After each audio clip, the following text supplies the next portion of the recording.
Well, hello there! A week ago I posted a video of how to make skin tones, and in this one I will continue the same portrait, showing you how to apply the skin tones we made into it. There is a catch though. I am doing something I've never done before, so I thought that having an audience for a possible disaster was just the way to go.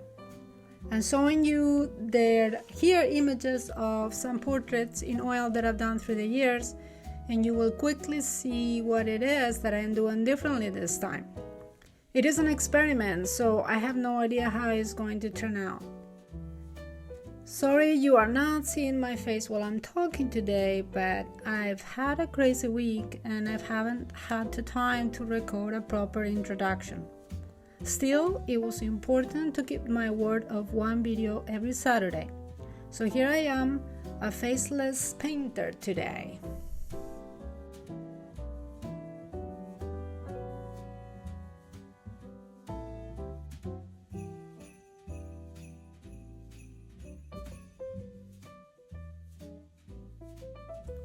After the initial drawing with oil had dried completely, I noticed there were 3 spots that were too thick.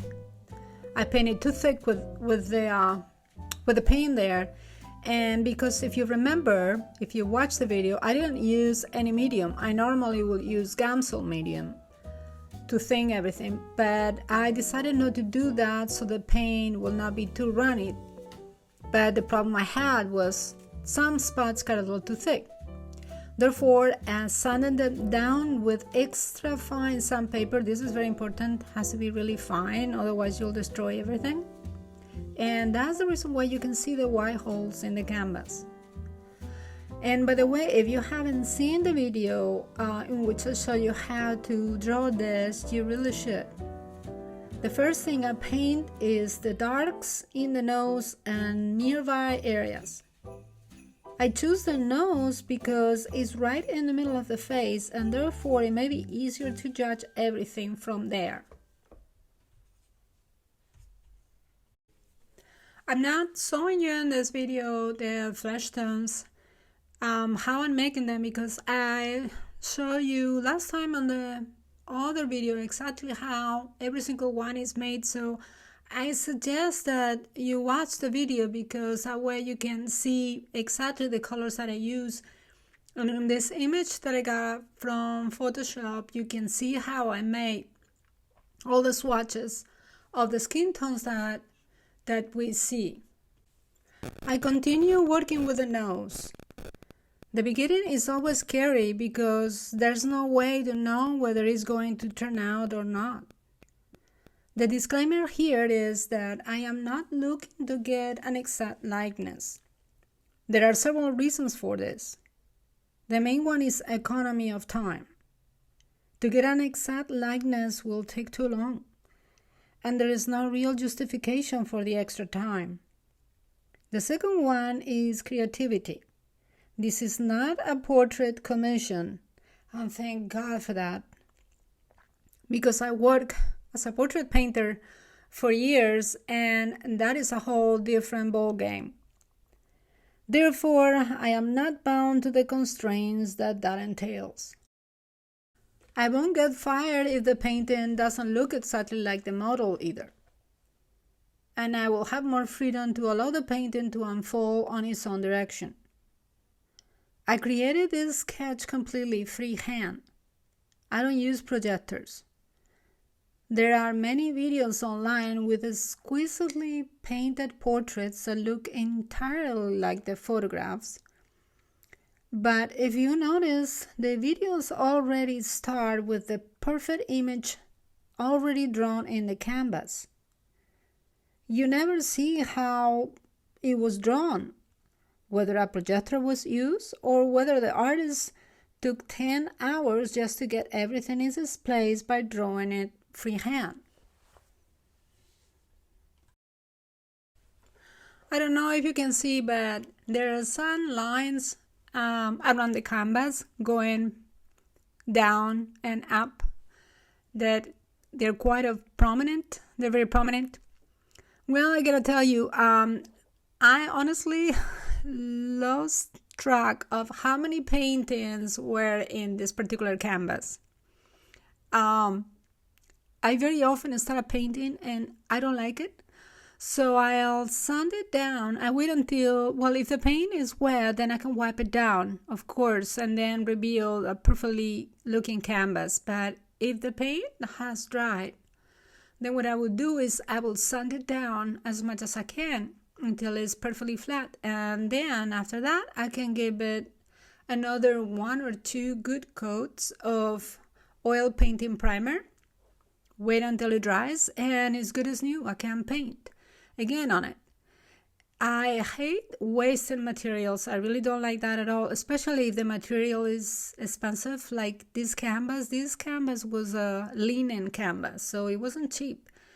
And I forgot how many paintings had underneath this, but I bet there's a good 3 paintings. So I sanded it down and I gave another coat. So obviously the more coats you give of primer to the canvas, then the more texture you are bound to have, even if you sand it really good, which in this case I didn't, and therefore you can see the brush marks coming down. But I hate wasting anything. I'm a big recycler, and if I can recycle something, I will much rather do that than throw it away. There is enough waste in the world like it is. I know that the painting is looking pretty scary. It really is. It always happens at the beginning because I like to put all the swatches that I see and not fuss with them. I don't want to blend them until later on, and there are several reasons for it. The main reason why I don't like to blend until later on is because when the paint settles a little bit, it's far more manageable. And I don't know if you can see it here, but I like to use a lot of paint. I hate scraping the canvas with very little paint.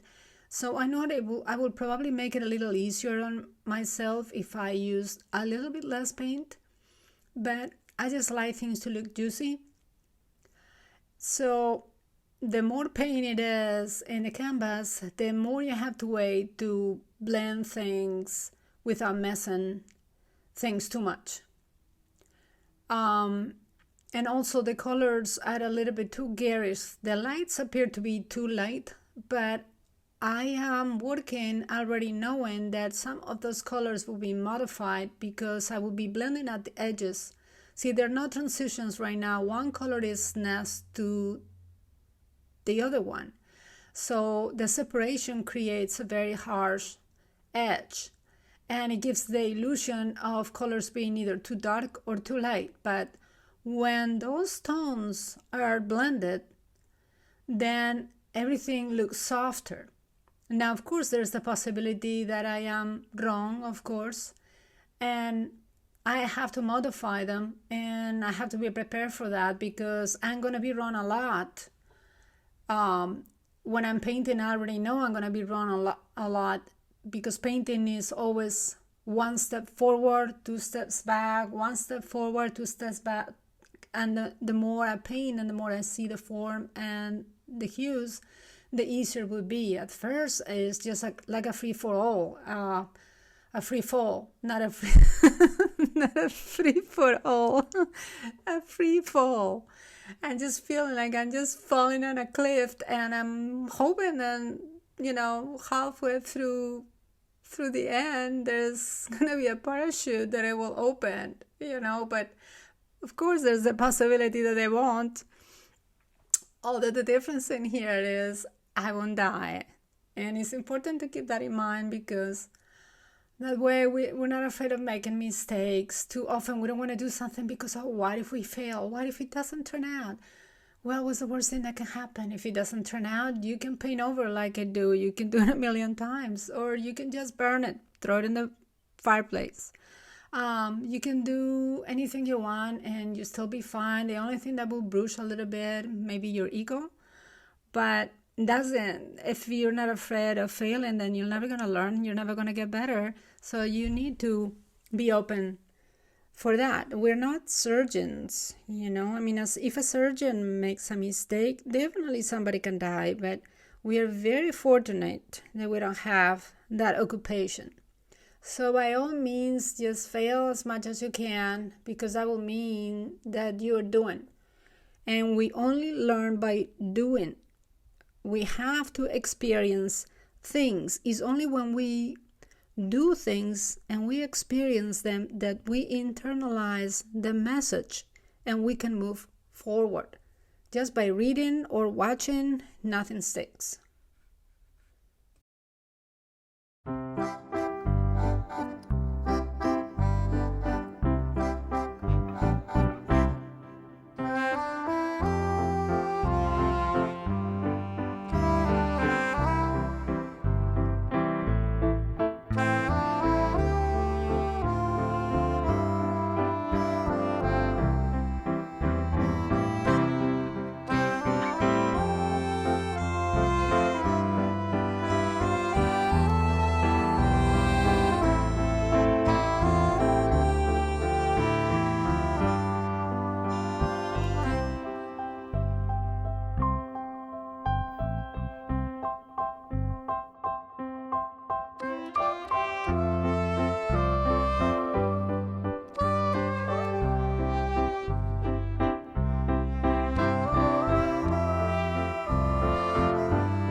Well, you're probably wondering right now, what is it that she did that she'd never done before? If you look at the portraits that I show you at the beginning of the video, and then you're looking at this, you may have a pretty good idea. Notice how the background or the canvas is not painted. It's completely, I have a little wash in there that I did with Viridian and a little transparent red oxide with a little ivory black. But other than that, I didn't paint it at all. And that is something I never do. The first thing that I do when I paint anything, not just a portrait, is I paint the background, because the background modifies the subject, not the other way around. If we are outside and the sun is shining and we have grass, there's a lot of green that will, permeate through the air and the objects around it. And if there is a blue sky, then things at the top will be bluish and so forth.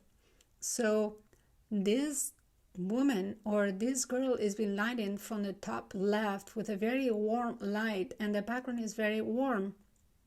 But what I will do is I will make the background cooler and gray down, but I will use the colors of the background to modify the colors of the skin, and the cools of the background will be the cools of the skin. Now in this particular portrait, I have no background.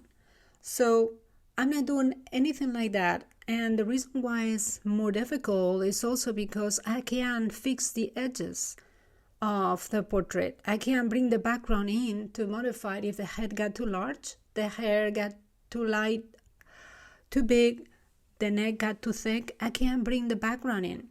So I'm very constrained to and limited to what I had from the beginning. So the result is that it looks more like a sketch rather than a painting. A completely finished portrait would be almost impossible doing it this way unless everything is being drawn meticulously, spend hours and hours making sure that everything is exactly what it's supposed to be. And this is not in this case, because if you watch the video, you notice how I painted it. It was fairly loose. So I don't have the luxury to bring any background in, and there's also no colors to alter the skin tones. And this is the very first time that I did this. So I decided, all right, what is the scariest thing that I can do, that I can put on a video? Let's do something I've never done before for the whole world to see.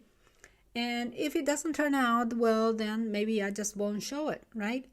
But then what is the point? If I don't show it, then you won't get to see it. Then you won't get to see the mistakes that I make. And that's how, we all learn. We all learn by making mistakes and by taking a risk. If I just post the very absolute best things that I have, and everything and every frame is manicured and perfect to perfection, I will be faking it. All right, I'll say, all right, nobody's gonna see what I have, nobody is going to see the mistakes that I'm making, so I maintain this allure and illusion of perfection. And I think that we live in a society right now that imposes way too many demands on us as it is, and it's nice to be able to let go and relax and just show that we're all humans, that we all make mistakes, and there's nothing wrong with it.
hope you're not asking yourselves, what kind of brushes am I using? Which brushes am I using? Because this is something I still haven't been able to overcome. And I probably use the better part of 150, even 200 brushes. I know, that sounds crazy. And the main reason why I use that many brushes is because if I have to wipe the brush down, not down, if I have to wipe the brush really good after every time I lay down a color, I lose my train of thought because there's two steps, all right? I wipe it down and then I have to put it back in the canvas, or I can just go ahead and grab another brush. And if I grab another brush, it's a lot faster for me. So I have a good arrangement of brushes that I know they're fairly good for what I try to do. Of course, later I have to pay the piper. And later when I see all the millions of brushes that I've used, I feel so down because I'm thinking, oh, I'm gonna have to spend an hour cleaning all these brushes. And in the past, I will wipe the brush down and will put it in oil because I attended a workshop by a very good artist, and that's what he said. He said, I never clean my brushes anymore. After each painting session, I just leave them in oil, and that way they're always flexible and ready to work. So I tried that approach.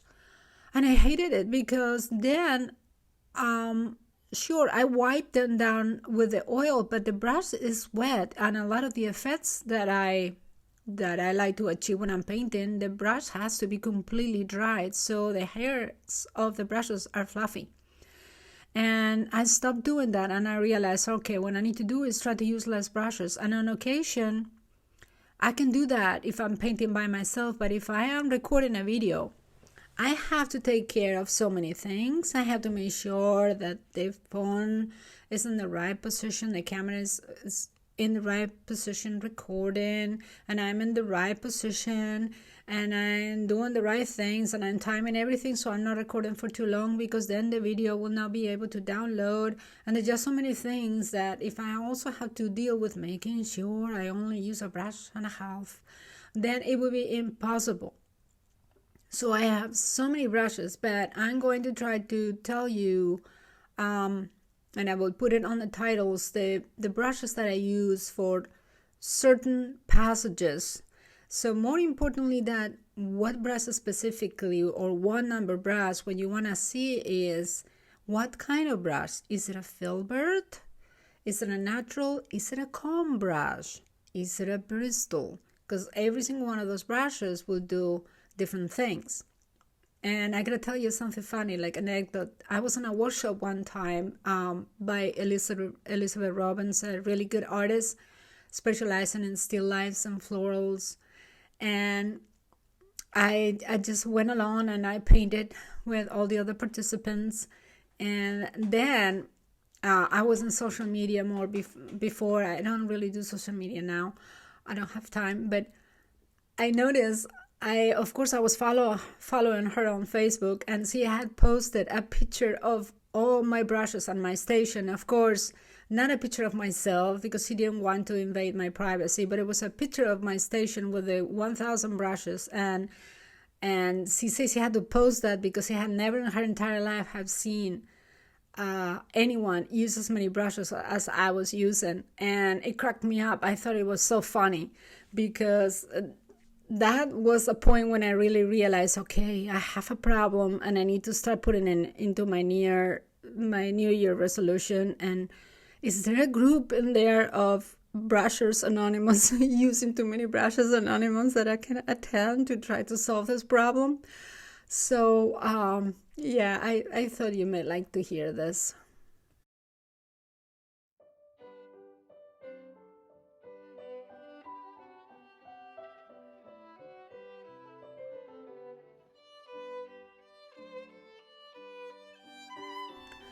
And here the most dreaded moment has come, which is starting the eyes. And yes, I was procrastinating. I hate painting the eyes because it seems like everything is fine that you attempted. Now, the first one isn't so bad, but when you start working on the second one, it is so hard sometimes to make sure that they're not looking in different directions or different countries. I really try to save the eyes for last when everything else looks good, and there's a crazy reason behind it. The crazy reason is, if I take my time to paint everything else fairly decent, not to a finished stage, but fairly decent, then I have no choice. I have to paint the eyes. I can say, well, this is not working, I don't like it, or whatever. Everything looks pretty good. So I have to paint the eyes. So it's a way of forcing myself to do this. And when I draw in charcoal, it's not so difficult, it's not so hard, even though it is, because you can erase, you can add, it's much easier. But with paint, it's just staring you right on the face. And sure, you can wipe it up and you can paint over it, but I am so intimidated. So yes, I was procrastinating, and that is the main reason why I waited all the way until now to start painting the eyes.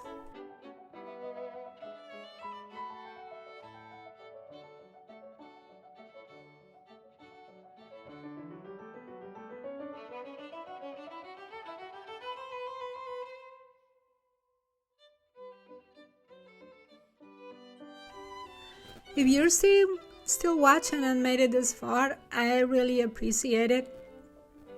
But if you really want to stop watching now, I really couldn't blame you. This thing starts looking pretty scary, and I'm gonna be honest with you. At this point, I have no idea how this is going to turn out. I'm starting to lose hope. I'm gonna paint a little more and see if things are gonna turn around. But like I said before, I promised that I was going to make this video and I was going to make this painting and post it. And if it doesn't end up being the most beautiful thing on the planet, well, I don't care. I want you to see what it takes and what I'm doing. And that's that.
If you enjoy this video, I would like you to take a moment to like and subscribe and drop me a line on the comments. Let me know where you are writing from. I always like to hear where everybody's from and when you think of the video, if you found it interesting. I like to hear your thoughts, and your comments inspire me to keep posting videos. Well, I think this is as far as I'm going to go. I don't really see this going the way I would like it to go. So the lesson that I definitely learned by doing this is I need to put a background in a portrait. I really need to do that first because the background really dictates how the portrait is going, not the other way around. And I'm glad that I did this because if I hadn't done it, then I wouldn't have gone through all the problems and the situations that I had, and I will have always wondered. So I hope you enjoy the video nevertheless, and don't feel too let down at the fact that I didn't quite finish it. Although I think this could be finished right now. It's just a different version.